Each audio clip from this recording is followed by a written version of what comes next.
NLFनि जानानै जांख्रिथायारि गाहाम हामलायनाय थाबाय।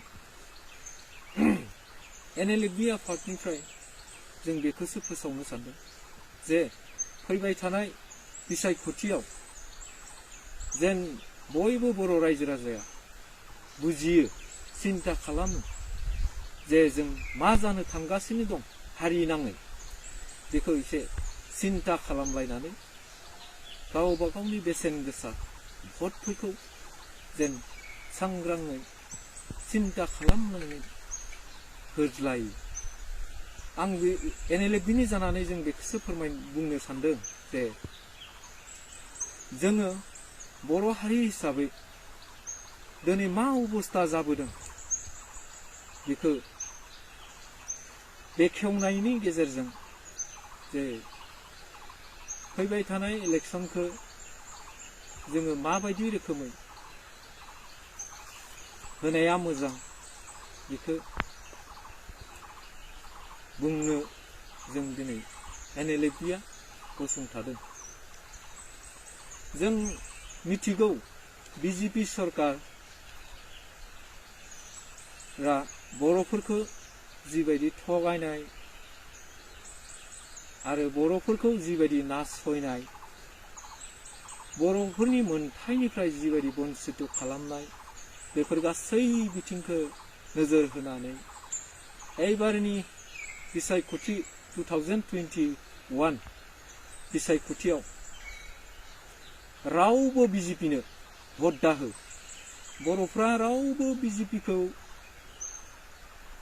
सापर्ट खालामनाया मोजां जानाय नङा। आरो जायफ्रा सापर्ट खालामनानै बिसायख'थि BJPजों लोगो जानानै BJPजों थाफानानै BJPनि जानानै जायफ्रा मावदों, बिथांमोना एसे हुसियार जानानै सिन्ता खालामलायनायाबो मोजां। मानोना बर'फोरा दिनैनि डेटआव नेशनेल पार्टिफोरजों गोरोबनानै खामानि मावनायनि सम नङा। जोंनि मोनथायफोरा दिनैसिमबो जाफुङाखै। गतिके जोंनि मोनथायफोरनि बाथ्राखौ साननानै जायफ्रा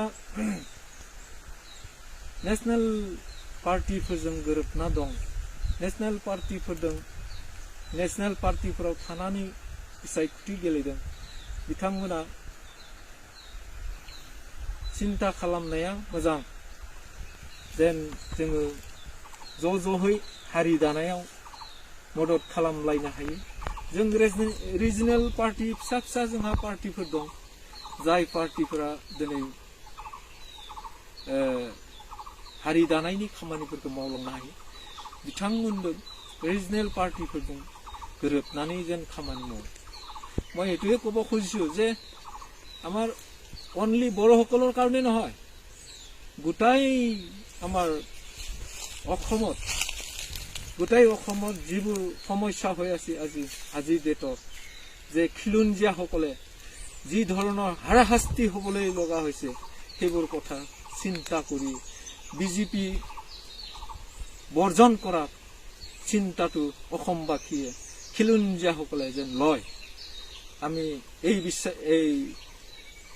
বিধানসভা ইলেকশ্যনটোত আমি তাকেই ক'লো যে এইবাৰ BJPক যেন অসমৰ পৰা উৎখাত কৰি পঠুৱায়।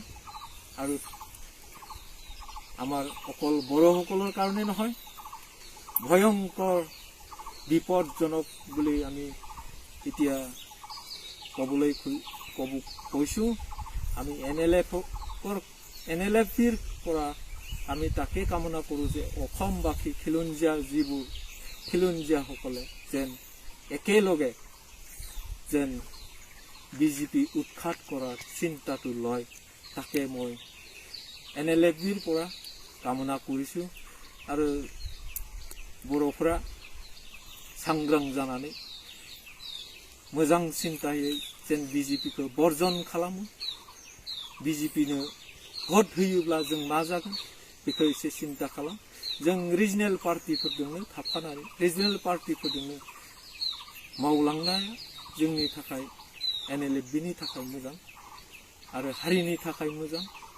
साफ्रोमबो जों थांना थानायनि बेलाखौ सिन्था खालामदोंबा जोङो बेखिनिखौ साननांगोन आरो जोङो बिजेपि सोरखार माने बिजेपि माने जों माखौ बुजियो जों बयबो मिथियो जोंहा खुनु दिने बर' हारिया